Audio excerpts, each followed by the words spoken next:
Take a breath with me here because this view does not quit. Below us, a city climbs a wall of ancient rock.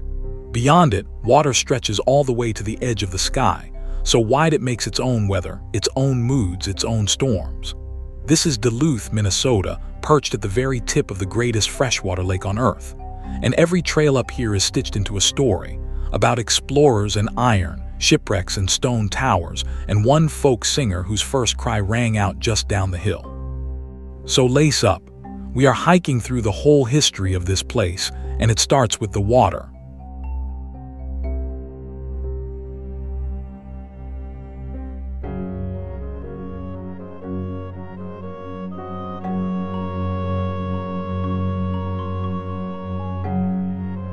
Let us get our bearings. Duluth sits in the far northeast corner of Minnesota, right at the head of Lake Superior. This is the westernmost point of the entire Great Lakes, the spot where a ship coming in from the Atlantic Ocean finally runs out of lake. Follow the shoreline northeast, and you are on the fabled North Shore, a ribbon of cliffs and rivers and waterfalls running all the way to Canada. Across the bay sits the twin city of Superior, Wisconsin. Together they guard one of the busiest inland ports on the planet. Hold that map in your head, because everything we walk past today grew out of this one lucky, dramatic patch of geography.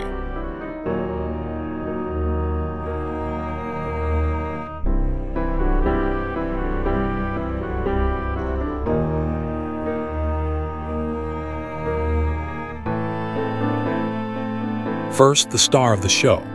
Lake Superior is the largest freshwater lake in the world by surface area, so vast it holds roughly 1/10 of all the fresh surface water on the planet. It is cold, it is deep, and it makes its own rules. The Ojibwe call it Gichigami, the Great Sea. Standing on the shore, you understand the name instantly. There is no far side, just a horizon of blue that swallows freighters whole and can turn a calm morning into a howling gale by afternoon. Keep that power in mind, because this lake is not just scenery here. It is the reason Duluth exists at all.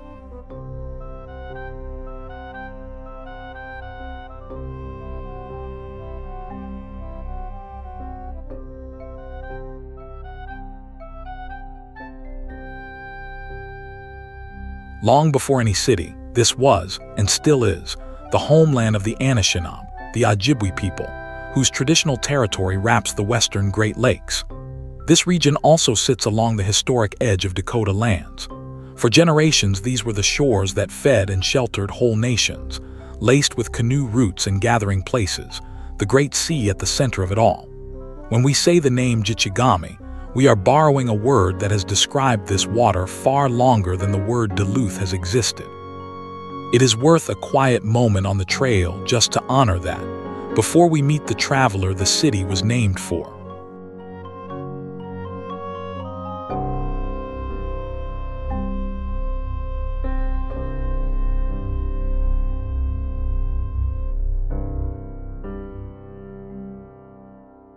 So who was Duluth? Not a founder, not a mayor. He was a French soldier and explorer named Daniel Greysolon, Sieur du Lut, born around 1639 near Lyon, France. In the autumn of 1678, he set out into the Lake Superior country, and by the spring of 1679, he had reached Fond du Lac, right here at the western tip of the lake. His mission was unusual for its day. He came not to conquer, but to broker peace among the nations of this region, and to open the fur trade. Nearly 2 centuries later, a young American town would reach for his name and make it their own.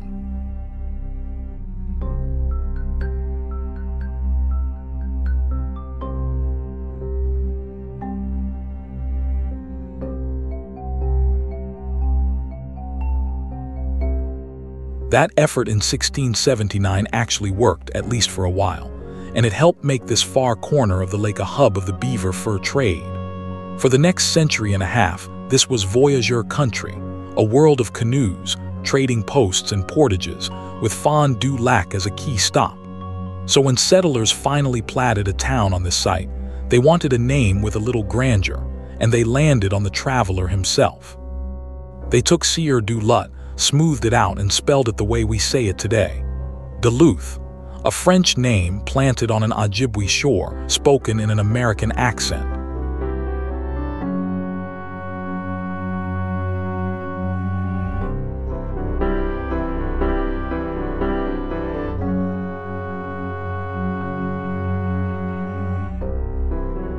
The modern story kicks off in the 1850s. Settlers laid out the town site in 1856, and Duluth was incorporated as a town in 1857.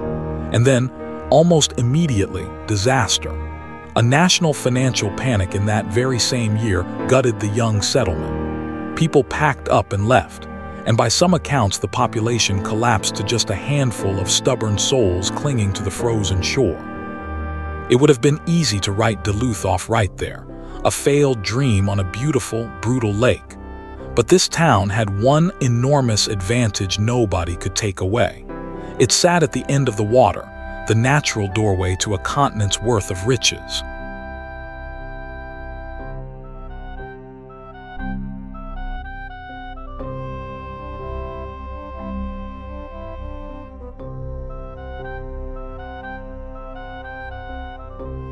Enter the money. In 1869 and 1870, a financier named J. Cook poured investment into Duluth and pushed a railroad through to connect the harbor with the rest of the country. Suddenly, Duluth was the fastest-growing city in America, and people genuinely believed it would one day rival Chicago. Fortunes were made overnight on the promise of this port. It was a gold rush without the gold, a city inflating on pure momentum and lake water. From a settlement of only a few thousand, the boom seemed unstoppable. And then, once again, the ground gave way beneath it.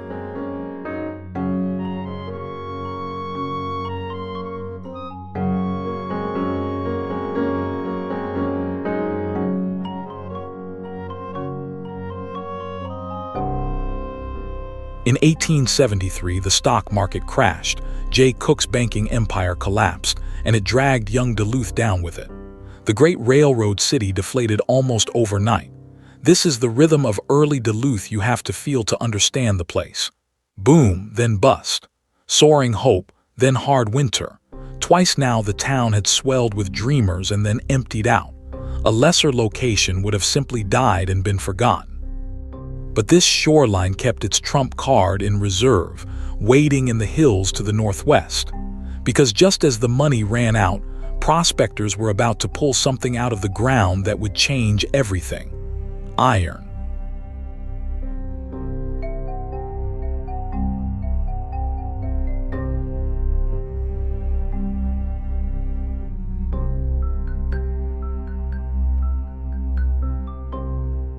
Let us slow the pace for a second and just enjoy where our feet are. You can still read that boom and bust history in the bones of this city, in the way grand old buildings sit right next to raw cliff and forest. Duluth never fully tamed its landscape. It draped a city over it. Rock outcrops shoulder up between the streets. Creeks tumble down through neighborhoods on their way to the lake. Every switchback we climb was somebody's hard-won road, cut into stubborn stone. All right. Legs warm, lungs open. Let us go find the iron that finally made this city stick.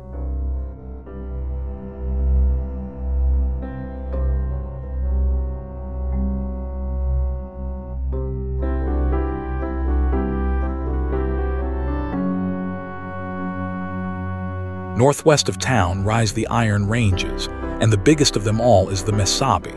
Starting in the 1890s, miners discovered that these hills held some of the richest iron ore ever found, and it sat close to the surface, ready to be scooped up by the train load. There was only one sensible way to move a mountain of ore to the steel mills of the east. Bring it down to the water. Bring it to Duluth. This time the boom did not pop, because now it had something heavy and real underneath it. The population rocketed from a few thousand up past 30,000 people in a single decade, and it just kept climbing.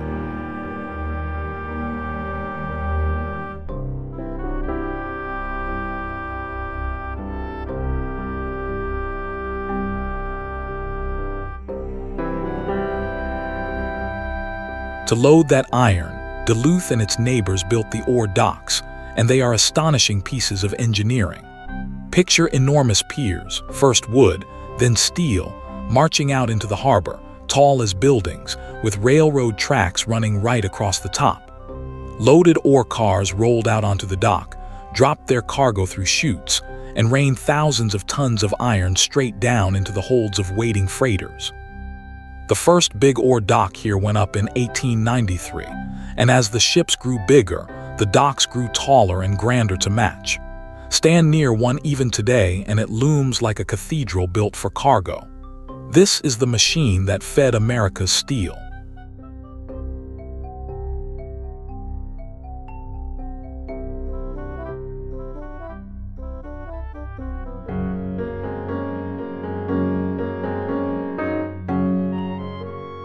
All of that iron flows through the port of Duluth Superior, and the numbers are genuinely hard to believe. This is the farthest inland seaport in North America. A ship can sail here all the way from the Atlantic Ocean, more than 2,000 miles from open sea, and tie up at a dock in Minnesota. It is one of the busiest ports on the Great Lakes, moving tens of millions of tons of cargo every single year. And it is not only iron. Grain from the vast farms of the American heartland pours into towering lakeside elevators here and ships out to feed the world. Iron in, wheat out, all through this one improbable harbor.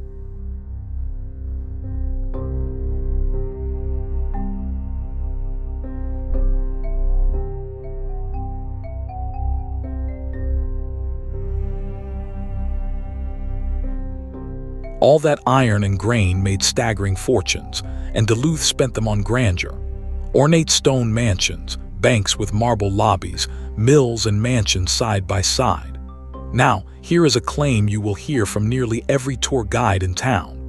They will tell you that around 1905, Duluth had more millionaires per person than anywhere else in America. It is a fantastic story, so let me be honest with you as your guide. Historians treat that one as folklore, a fun boast that is very hard to actually prove. What is beyond doubt is that this was a seriously wealthy city, and one family built a palace on the lake that still stops people in their tracks.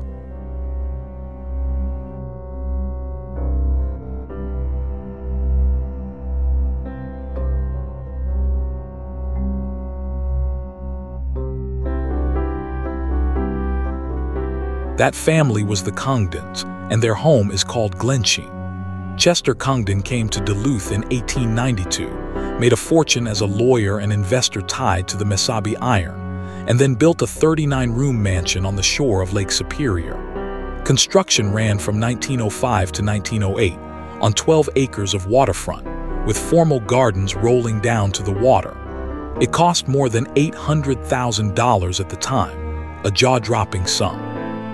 Today, Glensheen is one of the best preserved historic mansions in Minnesota, run as a museum by the University of Minnesota Duluth.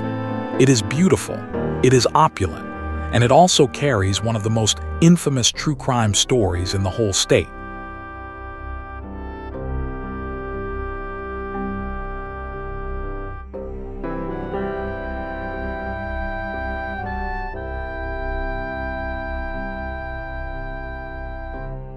Speaking of the Congdons, this gorgeous stretch of shore owes them a debt too. We are near Kitchagami Park, the place most locals just call Brighton Beach, at the far eastern edge of the city. The name Kitchagami comes from that same Ojibwe word for the Great Sea. This opened as a lakeside park for travelers back in 1922, and the shore road that carries you along here was a Congdon gift to the city. Listen to that. Waves rolling over a beach made entirely of smooth stones. No sand, just the lake patiently polishing rock. Take it in, and then let us go see the thing Duluth is most famous for.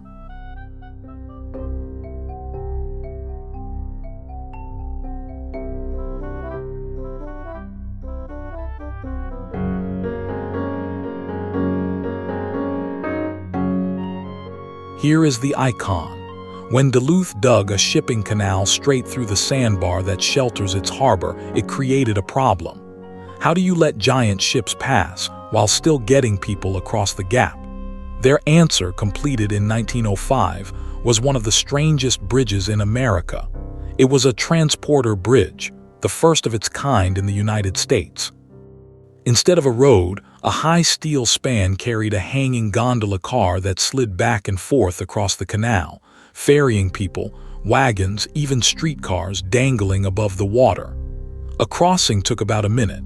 It was clever, it was iconic, and pretty soon it simply could not keep up.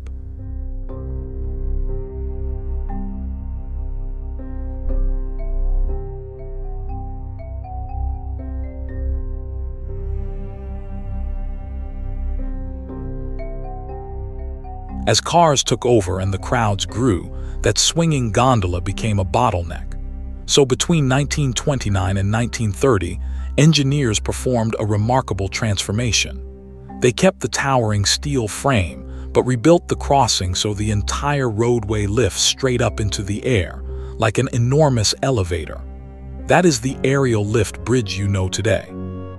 When a freighter approaches, bells ring, gates drop, and the whole roadbed rises high overhead to let the ship glide through, sometimes within arm's reach of the crowds. It might be the best free show in Minnesota. People plan their whole day around watching a 1,000-foot oar boat slide under that bridge.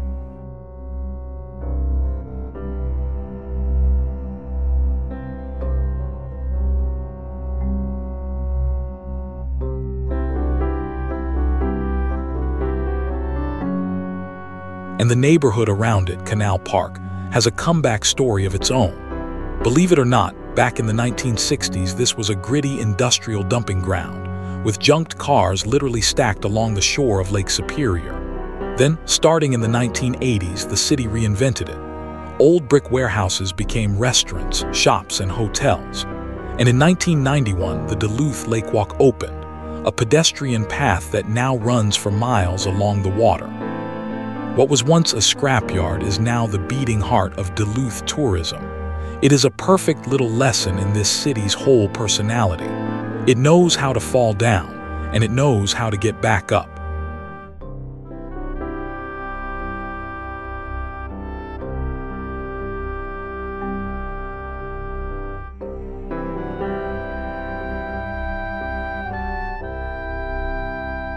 But we cannot romanticize this lake without respecting its teeth. On the 27th and 28th of November 1905, a monstrous storm slammed Lake Superior. It is remembered as the Mataafa Storm. Screaming winds and blinding snow tore into the shipping fleet, damaging or destroying dozens of vessels and killing dozens of sailors across the lake. Right here at the Duluth Canal, a big ore carrier called the Mataafa tried to fight her way back into the harbor, missed, and broke in two on the rocks, in full view of a helpless crowd on shore. Some of her crew survived a freezing night on the wreckage. Others did not. The lake had made its point.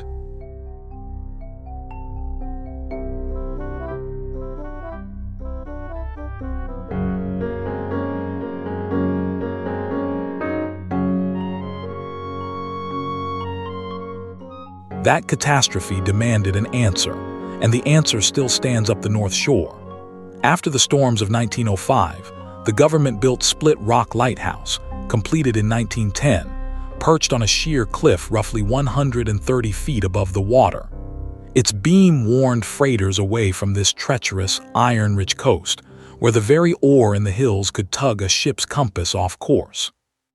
Today, Split Rock is probably the most photographed lighthouse in America, a lonely tower on a wall of rock with the endless lake behind it.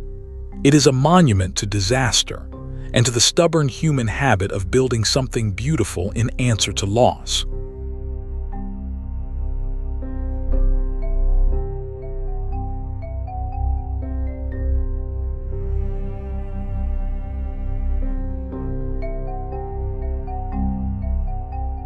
Back in the city, look up at the ridgeline. Running along the top of the bluff is Skyline Parkway, one of the great scenic drives anywhere. It was dreamed up in 1888 by William Rogers, the city's first park board president, as a boulevard riding the crest above town. Over the decades, separate sections were stitched together, and in 1929 the whole route was dedicated as Skyline Parkway. Here is the wild part. The road traces the ancient shoreline of a vanished lake, glacial Lake Duluth, from the Ice Age. So when you travel it, you are literally following a beach that existed thousands of years ago, hundreds of feet above where the water sits today.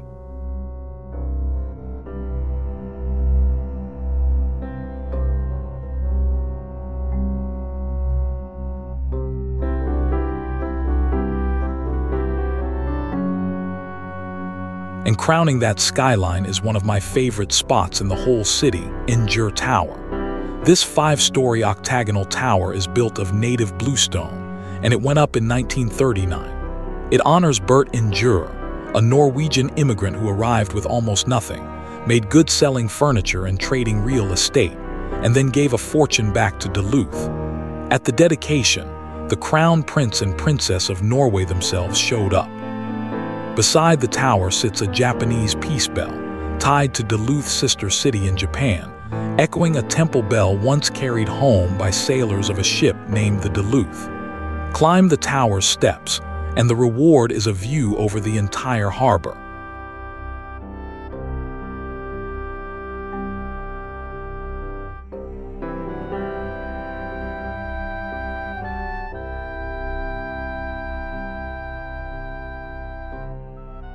Now for a name you already know. On the 24th of May, 1941, in a hospital right here in Duluth, a boy was born named Robert Zimmerman.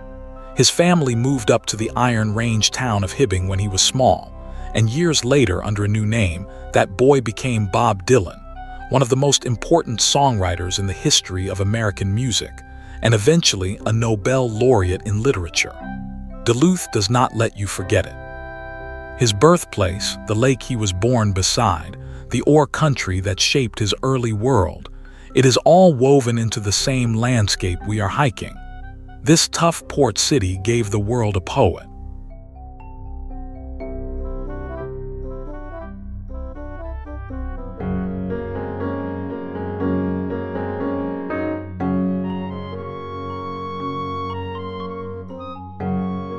And it gave Dylan a road, too. Highway 61 runs north out of Duluth along the shore, the legendary North Shore Scenic Drive, curling for about 150 miles up to the Canadian border. Dylan famously named an album after this very highway. Running right alongside it is the Gitchagami State Trail, a paved path named, again, for the Great Sea, letting you bike and walk the coast under your own power. This is where Duluth stops being just a city and becomes a gateway, the front door to one of the most spectacular stretches of shoreline in North America. And that shoreline is absolutely full of falling water.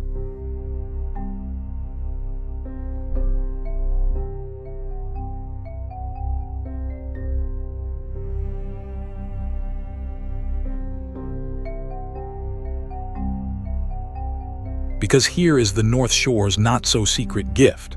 Every few miles, a river comes crashing down off the highlands toward the lake, and where it does, the state has set aside a park. Gooseberry Falls, the beloved gateway park, where the river tumbles over 3 sets of falls through a rocky gorge. Temperance River, which has drilled deep, swirling potholes and cauldrons straight down through ancient volcanic rock. Cascade River, dropping through a run of white waterfalls in a mossy boreal canyon. These are just 3 of the 8 state parks strung along this coast like beads. It is a hiker's paradise, carved by ice and water over unimaginable time.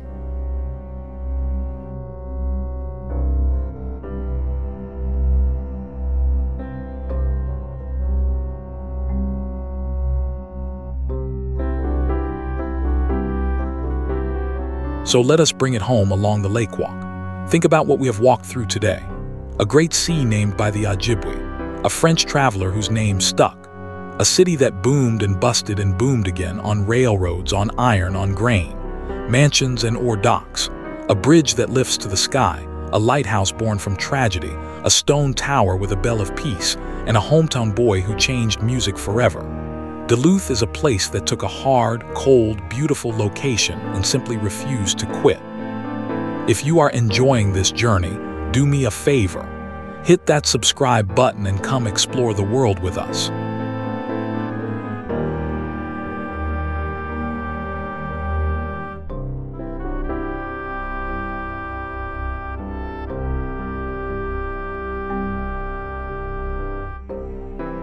One last look. From up here you can see the whole story at once. The lift bridge, tiny in the distance, waiting for its next freighter.